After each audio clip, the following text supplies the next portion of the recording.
Assalamu alaikum wa rahmatullahi wa barakatuh.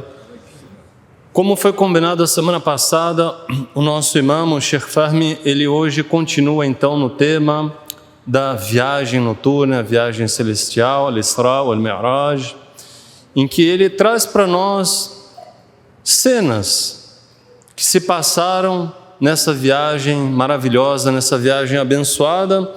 Mas com que objetivo? Isso é muito importante, que a gente entenda o fundamento, que a gente entenda qual é o objetivo do Criador, Allah subhanahu wa ta'ala, para que nós não desenvolvamos um perfil errado em relação à prática do Islã, em relação à prática da nossa religião. O que é que Deus quer de nós?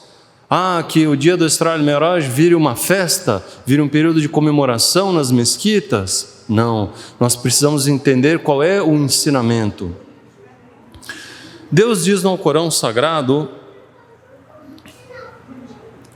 glorificado seja quem fez seu servo viajar à noite da mesquita sagrada para a mesquita Al-Aqsa, cujos arredores abençoamos para mostrar-lhe alguns de nossos sinais. Por certo, ele é o oniovinte, o onividente. Então aqui, para mostrar-lhe alguns de nossos sinais, mostrar a quem?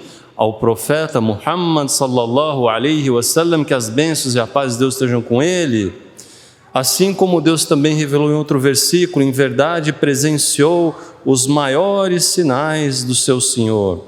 Ou seja, essa viagem, ela trouxe, como foi mencionado na semana passada, um alívio, uma bênção, uma recompensa do Criador diante do sofrimento que o profeta passava nas mãos dos seus inimigos, dos idólatras, daqueles que não queriam o Islã, quando ele saiu da cidade de Taif, saiu apedrejado, machucado. Lembram-se disso? Mas aí tem outro propósito.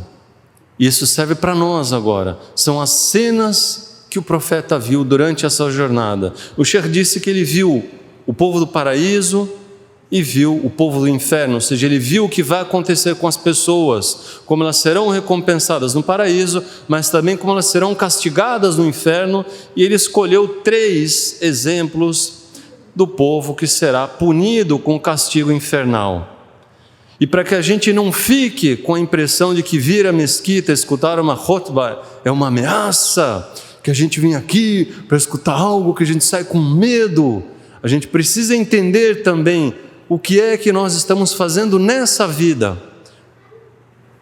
Será que algum de nós chegou aqui por vontade própria? Será que algum de nós nasceu por escolha própria? Nós não escolhemos existir, Deus nos colocou nessa vida. Se alguém não consegue entender, imagine o seguinte raciocínio: nós existimos, nós vivemos, por vontade própria, a gente consegue impedir a nossa própria morte? Impossível, nós não impedimos a nossa morte. E depois que a gente morre, é possível impedirmos que o nosso corpo se decomponha, ou seja, que nós deixemos de existir? Ou os nossos falecidos, a gente consegue preservar os nossos falecidos? Não, até esse corpo aqui, ele desaparece, ele vai embora, ele se decompõe. Nós não temos poder nenhum, tudo acontece somente pela permissão e decisão do Criador. Nós estamos aqui por Ele, então nós temos uma dívida com Ele, para que a gente entenda essa parte que vem agora. A primeira das 3 cenas que o profeta sallallahu alaihi wasallam viu, acompanhado do anjo Gabriel, era de pessoas que estavam vestindo somente retalhos, gente. Retalhos, roupa esfarrapada, esfolada, cortada, cobrindo frente e atrás. E elas não andavam em pé, elas andavam sobre as suas 4, ou seja, as 2 pernas e os 2 braços. Ou seja, como um animal, como camelos e ovelhas, ele descreveu. A pessoa não andava em pé, ela andava como um animal, sobre as suas 4. As 2 pernas e os 2 braços. Subhanallah. Retalhos de roupas. E o que eles comiam? Ad-darir'. Darir', como é mencionado no Alcorão, gente. uma planta, um fruto horrível, uma planta espinhosa. Zakum, uma planta que só existe no inferno, que tem um fruto também horroroso, espinhoso. É uma árvore espinhosa, com cheiro amargo, horrível, gosto amargo e cheiro horroroso. Essa é a punição deles. O profeta então pergunta ao anjo Gabriel: quem são essas pessoas que estão passando por esse castigo? E ele fala: são as pessoas que não despenderam da sua riqueza, que não pagaram a zaká. A gente que traduz a zaká o entende como um tributo, uma caridade obrigatória. Na língua árabe ela tem uma essência, do significado da palavra de dignificar. Aquilo que a gente dá e dignifica a pessoa, dignifica o ganho dela, o sustento dela, que sempre deve ser de uma fonte lícita, halal, e gasta com coisas lícitas, com tudo aquilo que é halal. Então, pelo fato dessas pessoas nessa vida não despenderem, não darem do seu patrimônio, das suas riquezas, do seu dinheiro, guardarem para si, o que aconteceu com elas? Elas deixaram que o dinheiro ficasse no seu coração, ao invés de ficar nas suas mãos. Ao invés de se tornarem proprietárias daquilo que Deus deu, elas se tornaram escravas do dinheiro e não servas de Deus. Por isso, elas recebem esse castigo, porque nessa vida, aquilo que elas preservaram, aquilo que elas retiveram, aquilo que elas não compartilharam, dificultou a vida de muita gente. O dinheiro não nos pertence, é uma custódia, Deus concedeu, divida com os outros, porque nós seremos cobrados. Então eles caminharam e veio um segundo grupo. Pessoas cujas cabeças eram esmagadas por pedras. Esmagadas, pedras, esmaga a cabeça. E essa cabeça imediatamente se recompõe. Ela é reconstituída. Para quê? Para levar outra pedrada, para ser esmagada novamente. E assim vai sem parar. Recompõe a cabeça da pessoa, esmaga, recompõe, esmaga, recompõe, esmaga. Castigo horroroso. O profeta assustado perguntou para o anjo Gabriel: e essas pessoas? Quem são essas pessoas? Que tormento, que castigo é esse? Ele fala: são as pessoas que eram relaxados, distraídos com a oração. Não se preocupavam em cumprir a oração. Olha só, mas por que a cabeça? Porque aqui, gente, é que vem a mensagem. Depois, vai resolver primeiro os seus problemas, passa no banco que dá tempo. Você está meio cansado, descansa um pouquinho, relaxa um pouquinho, dá tempo ainda, daqui a pouco você reza. Está aqui, ó, cabeça. E vai estimulando a pessoa a preguiça, vai estimulando a pessoa a adiar, até que ela acaba não rezando. Falta de ânimo, falta de vontade, e Deus Todo-Poderoso disse no Alcorão Sagrado: فَوَيْلٌ لِلْمُصَلِّينَ الَّذِينَ هُمْ عَنْ صَلَاتِهِمْ سَاهُونَ. Ai dos orantes, ou seja, ai daqueles que rezam,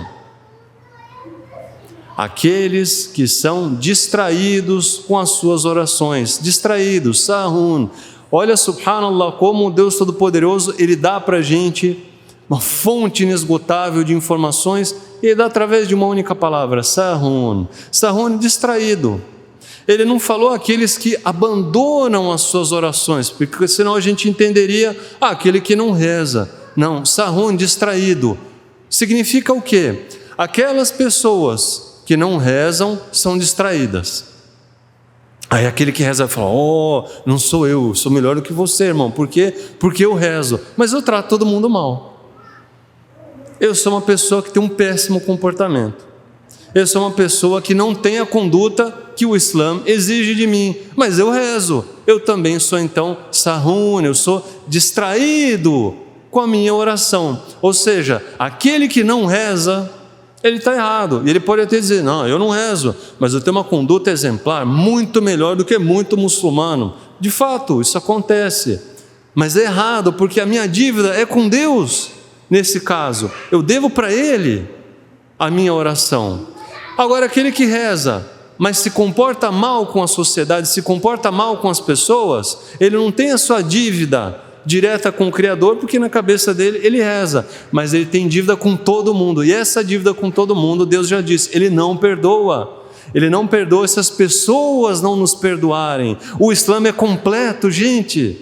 O Islã é para pessoas que raciocinam, que pensam. Não basta eu ser um robô, um mecânico que sobe e desce ao chão, coloca a testa 5 vezes por dia e tem uma péssima conduta. O Islã é simples. E aí vem então o terceiro grupo. Eles andando, e aí o profeta viu pessoas, gente com unhas de cobre, e arranhando, machucando seus rostos e os seus peitos, cortando sua própria carne, se machucando, sangrando. E ele pergunta então ao anjo Gabriel: quem são essas pessoas? E ele diz: são aquelas pessoas que não controlavam a sua língua, que falavam dos outros, que comiam da carne das pessoas. Essa é uma expressão que vem de um versículo alcorânico. Por acaso alguém aceitaria comer a carne do seu irmão morto? Ou seja, é tão nojento, é tão repugnante quanto falar mal dele. Ou seja, falar mal de alguém é algo abominável, é algo que corrompe, que destrói uma sociedade, que destrói uma família, que destrói um casamento, que destrói amizades. Então esse é o terceiro exemplo de castigo, essas pessoas que se arranham, se cortam, machucam o seu próprio corpo, e como o Sheikh Fahmy diz, portanto, aquele que fala mal dos outros, na realidade, apesar do prejuízo que ele pode causar nessa vida, de fato essa pessoa está prejudicando a si própria, porque no dia do juízo final, ela mesma vai infligir sobre si esse castigo horroroso. Então, 3 pontos importantíssimos: pagamento da zaká, preservar a oração, a nossa relação com Deus Todo-Poderoso, rezando e mantendo a nossa língua controladinha, quietinha, segura, sem passar tempo falando da vida dos outros ou falando mal dos outros. Assalamu alaikum wa rahmatullahi wa barakatuh.